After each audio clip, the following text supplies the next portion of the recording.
به نام خداوند دانا و توانا. به درس های ریاضی صنف نهم خوش آمدید. درس امروز ما در بخش احصایه می باشد و روش دستبندی دیتا می باشد.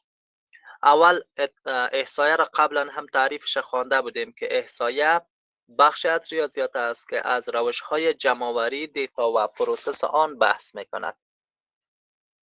احصایه د ریاضیات یو برخه ده چې د دیتا د ټولولو او پروسس څخه بحث کوي.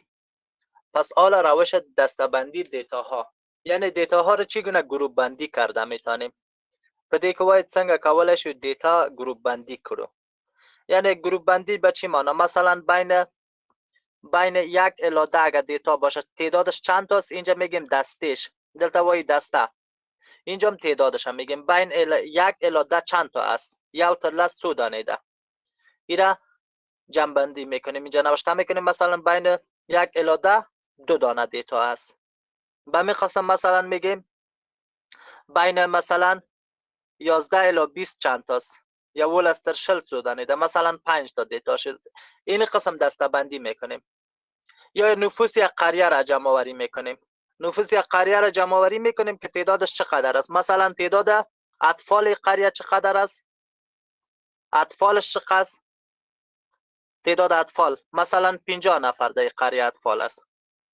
و به می قسم طبقه ذکورش چقدر است، طبقه اناثش چقدر است، تمام معلوماتش دسته بندی میکنیم. کلش با سوادش چقدر است، بی سوادش چقدر است. اینی روش های دسته بندی دیتا هست که در یک گروپ دسته بندی میکنیم. مش به یک گروپ که دوی یو ځای لیکو. به می قسم ایره ما دسته بندی کرده میتوانیم. یا مثلا مردم یا قریه را به اساس قدشان دسته بندی میکنین. مثلا قد چند نفر است، از 180 سانتی متر بالاتر است یا تر از 180 سانتی متر است. مثلا 5 نفر در قریه است. قد چند نفرشان مثلا از چند است، 170 د 100 نفر کسان قد 170 تا 190 سانتی متر. مثلا از 20 نفرشان این قسم است. قد چند نفرشان از 160 تا چند است، مثلا تا 169، مثلا دی 50 کسانی دسته. و به می قسم قد چند نفرشان هرچی خاص دسته بندیش کرده میریم. اینی را میگه روش دسته بندی دیتا. حالا سعی کنید تعداد خانواده ها در چند قریه جمع آوری شده. مثلا در قریه اول 52 خانه بوده، در قریه دوم یک ولسوالی یک ولایت قریه هایش حساب کرده که در هر ولسوالی یک ولایت فکر کنید ولسوالی هایش حساب کرده که تعداد خانواده ها در هر قریهش چند تا می باشه. فکر وکړئ د یو ولایت د ولسوالیګانو کلی حساب کړی ده او په هر کلی کې څو دانه کورنۍ شته، این را حساب کرده. حالا امیر دسته بندی باید کنیم، دسته بندی کنیم تا جدول ما کوچکتر شوه. دا باید دسته بندی کنیم تر څو زموږ جدول کوچنی شي.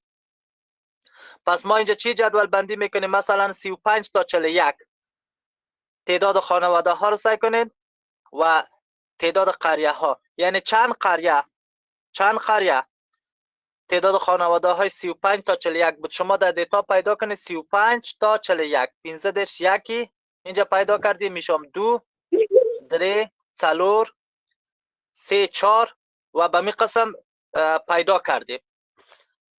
په همدې طریقه موږ پیدا کرد. اینها را ما پیدا کردیم و دیگه بعد میبینیم 38 هم است، 39 هم است، 37 است. خود تا چند به ما گفته؟ تا 41 گفته. تا یو سلویخت مکتوی ده تا 41. این 41 هم اینجا شامله، 43 شامل نبود. حالا سعی کنید چند تا شد؟ این 40 هم اینجا هست، سلویخت هم دلته ده. از 35 تا 41 چند خانواده است؟ 1 2 3 4 5 6 7 8 تاست. 8 دانه ده. اینجا 8 نوشتش میکنیم، دلته 8 لیکو. از 42 تا 48 چند تا سیره هم حساب میکنیم و جدول تکمیل میکنیم. د 2 سلویخت نتر 8 سلویخت څو کورنۍ دي دا هم حسابوي دلته لیکي. همدا ډول دی 9 سلویخت نتر شپږ 50 2 دانه دیتا هم حسابوی. اینها را حساب میکنیم. اینی را میگه روش دستبندی دیتا، یعنی دیتا را گروه بندی میکنیم. دیتا دلتا گروه بندی کوو، باش گروه تقسیم بندیش میکنیم.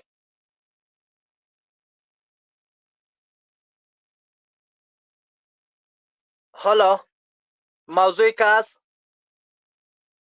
چند چیز متوجه باشین. ما که اینجا دستبندی میکنیم، وسعت کمترین مقدار دیتا و بیشترین مقدار دیتا را باید پیدا کنیم. یعنی وسعت دیتا چی را میگه؟ وسعت دیتا میتونیم پیدا کنیم که در امی جدول بندی بزرگترین عدد کدام است، کوچکترین عددش کدام است، اینجا میتونیم پیدا کنیم. وسعت دیتا را میتونیم پیدا کنیم که در یک تقسیم بندی چقدر است. پس اینجا ببینین وسعت بیشترین مقدار و کمترین مقدار دیتا را به دست آرید. وسعت بیشترین و کمترین مقدار دیتا را میگه به دست بیارین و می مراحل دستبندی را که ما انجام میدهیم. وسعت بیشترین و کمترین مقدار دیتا را پیدا کنین. یعنی ما در این جدول قبلی وسعت که اینجا تعیین کردیم، در این دستبندی اول که ما کار کردیم اینجا، اینی چی است؟ کمترین وسعت است اولش و این بالاترین وسعتش است. یعنی از کدام عدد تا کدام عدد است. گروه بندی که کردیم کدام ها است، اینی را میتونیم وسعت و طول دسته را هم در صنف 8 خواندین، میتونید از اونجا پیدا کنین. پس اینجا هم چی کار میکنین؟ اول شما که کار میکنین وسعت بیشترین مقدار و کمترین مقدار دیتا رو پیدا کنین. وسعتش پیدا کنین، یعنی از چند تا چند باشه دستبندی که میکنین. دستبندی باید دی کم نتر کم عدد پوری وسی، مثلا دی یو نتر لس وسی، از یک تا بعد یک دستبندی ما باشه. بل دستبندی مثلا دی اولس نتر شل وسی، دغه شان وای پیدا کی. اینجا بیشترین مقدار د دستبندی د اولی 10 کمترین یک است، او دا بل که تر ټولو زیات مقدار شل ده او کوچنی یولس ده. اینی را میگه پیدا کنی، اول تعیین کنی، دا تعیین کنی. این مربوط خودتان میشه که کدام تعیین میکنین. و بعد از او وسعت پیدا میکنین. وسعت تقسیم تعداد دسته ها میکنید، طول دسته را به دست میارین. این وسعت که پیدا کردین تقسیم چی میکنین؟ وسعت که پیدا کردین وسعت تقسیم تعداد دسته ها میکنید تا طول دسته پیدا شود. وسعت ما چی پیدا که تقسیم طول دسته ها میکنین تا ایره تقسیم کردین طول دسته به دست میاد. وسعت که چی کردین تقسیم چی میکنین؟ تعداد دسته ها. وسعت دستگان و تعداد باندې تقسیم ترڅو د دیتا طول پیدا شي، طولش پیدا شود. و در صورتی که عدد طبیعی نبود از راوند آف میتونه کار بگیری. راوند آف و راوند اپ که در خواندن خانه های اشاری کم میکنه، از راوند آف و راوند آف و راوند اپ کار گرفته میتونیم. پس اینجا مثال ببینید، دلتا مثال وګورئ. این یک دیتا را به ما داده، یک جدول به ما داده. اینجا گفته در جدول زیر تعداد مریضان 30 شفاخانه انتخاب شده به صورت تصادفی. از 30 تا شفاخانه مریضایش انتخاب شده. گفته این دیتا را در 4 دسته قرار دهید. در 4 دسته ای را میگه شما قرار بدهین. خب در 4 دسته قرار دهید. در 4 دسته ما را که قرار میدهیم ما باید چی کار کنیم؟ اول بزرگترین از این را پیدا کنیم. 4 دسته قرار دهید. در 4 دسته که قرار میدهیم باید اول چی کار کنیم؟ کمترین و بیشترین پیدا کنیم چند است. کمترین و بیشترینش پیدا میکنیم که چند است. در می جدول ببینید کوچکترین عدد چند است و بزرگترین عدد هم چند است. در جدول که وګورئ تر ټولو کوچنی عدد کم یو ده، 140 است و بزرگترینش چی است؟ 177. بیشترین و کمترین دیتا را پیدا میکنین. اول این را پیدا کردین، درست؟ حالا وسعت دیتا را پیدا میکنین. مرحله اول بیشترین و کمترین دیتا را پیدا میکنین. اول مرحله که کمترین او زیادترین دیتا پیدا کوی، په دویم مرحله چی را پیدا میکنین؟ وسعت دیتا را پیدا میکنین. دیتا وسعت پیدا کوي. وسعتش چی کار پیدا میکنیم؟ وسعت دیتا را که پیدا میکنیم از تفریق کار میگیریم. وسعت دیتا از این فرمول کار میگیریم. وسعت دیتا مساوی میشه به بیشترین دیتا منفی کمترین. وسط چی پیدا کوو؟ تر ټولو ډیره دیتا منفی کمه دیتا. حالا امی دو تا را منفی میکنی، دا دواره منفی کوي 177 و 140. از 177 140 تفریق میکنی، دی 120 څخه 140 تفریق کوي. این وسعتش پیدا شد چند شد؟ 37 شد. وسعت پیدا شد 37 شد. خب این 37 شد، درست؟ مرحله اولش تکمیل شد. دا ودش اول مرحله تکمیل شد. حال تعداد دسته ها را باید پیدا کنیم. تعداد دسته ها، مو اندازه دسته ها را، طول دسته را باید پیدا کنیم. تعداد دسته ها خب معلوم است. تعداد دسته ها را به ما چند گفته؟ 4 تا در سوال. تعداد دسته ها را که به ما گفته، حال طول چی را باید پیدا کنیم؟ امی طول دسته را باید پیدا کنیم. طول دسته را باید پیدا کنیم. خب طول دسته را باید پیدا کنیم که چند میشه؟ دی دسته طول باید پیدا کنیم. حالا سعی کنین طول دسته را که پیدا میکنیم، طول دسته را که پیدا میکنیم چه قسم پیدا میکنیم؟ طول دسته مساوی است به حاصل تفریق بالا که تفریق کردیم تقسیم تعداد دسته. طول دسته را از این پیدا میکنین. طول دسته مساوی میشه به حاصل تفریق 37 شد. چند دسته گفته به ما بسازین؟ 4 دسته. 4 دسته جور کی.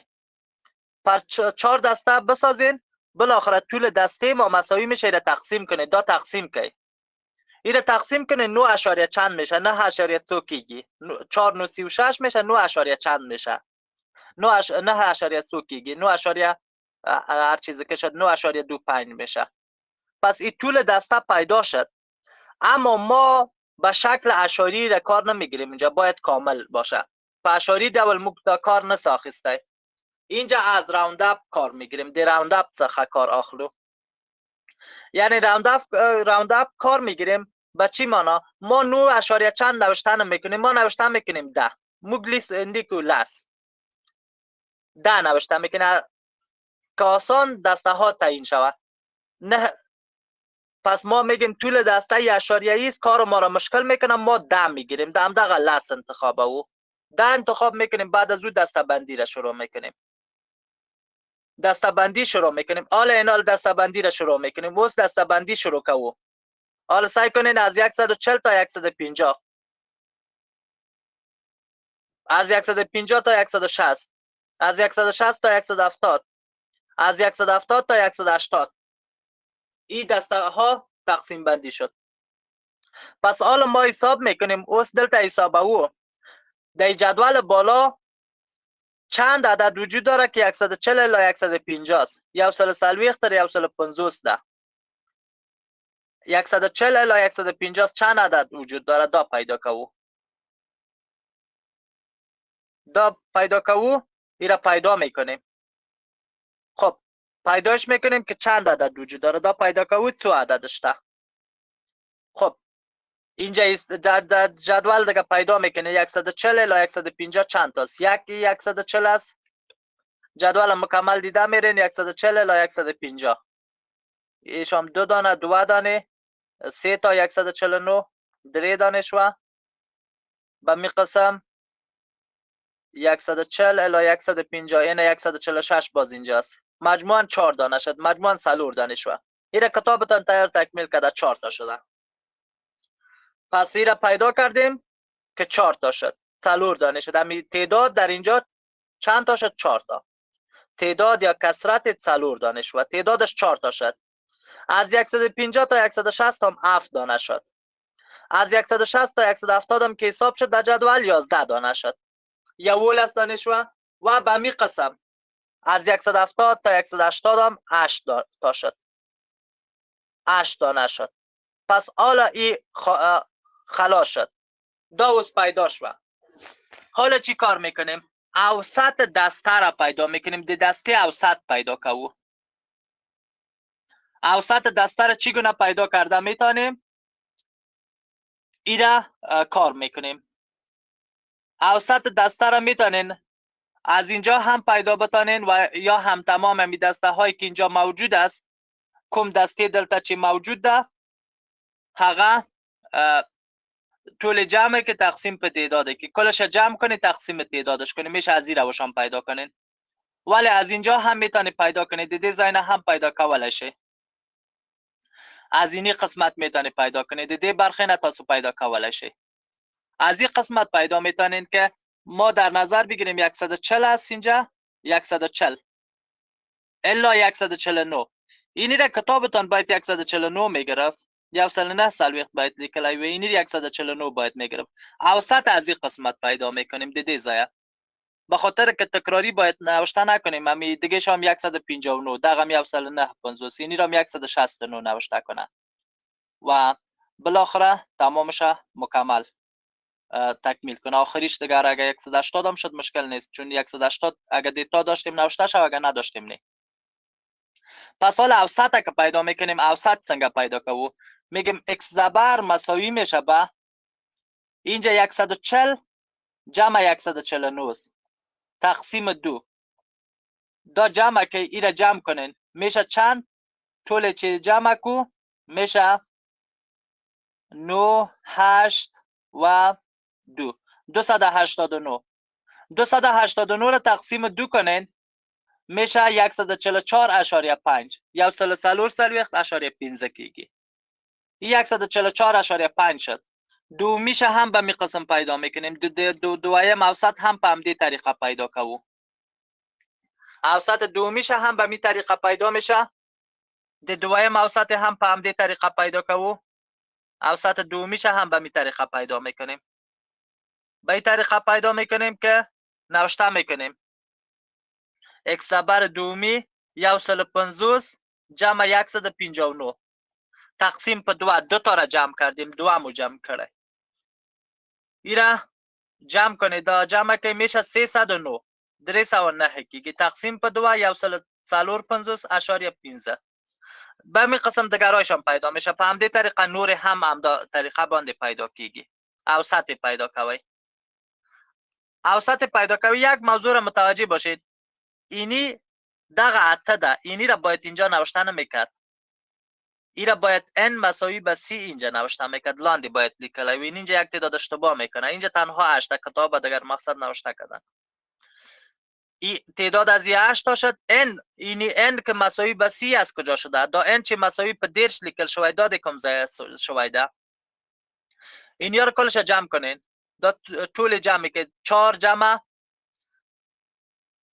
7 11 11 و 11 22 22 8 سی د دې ځای نه دا پیدا شوی. دغه ټول جمع کې دغه برخه ټول جمع کې دا n پیدا کیږي.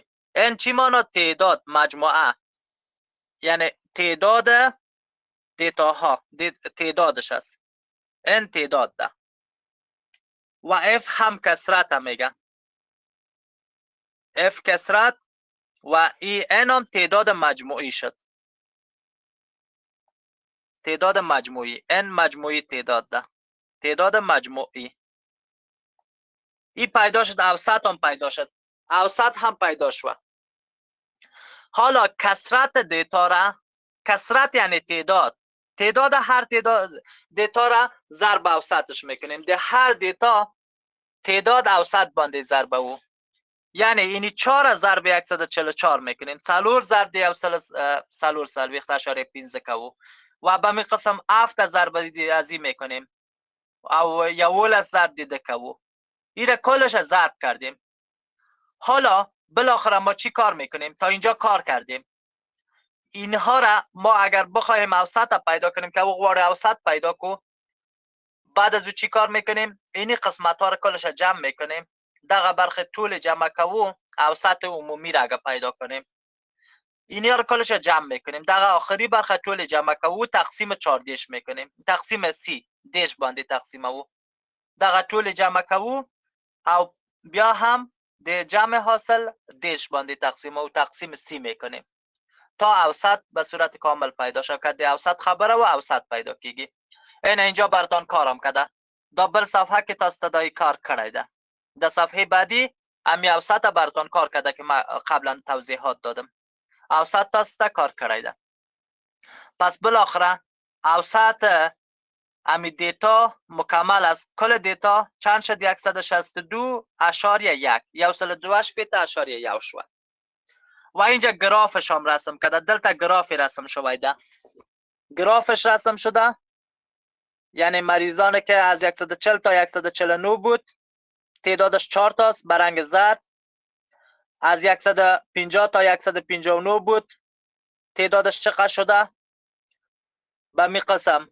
از 160 تا 170 بود تعدادش چند تاست؟ از 170 تا 179 بود چند تاست؟ یعنی اینا که تقسیم بندی میکنیم در این دیتا در گراف اولی 140 الی 149 شامل است.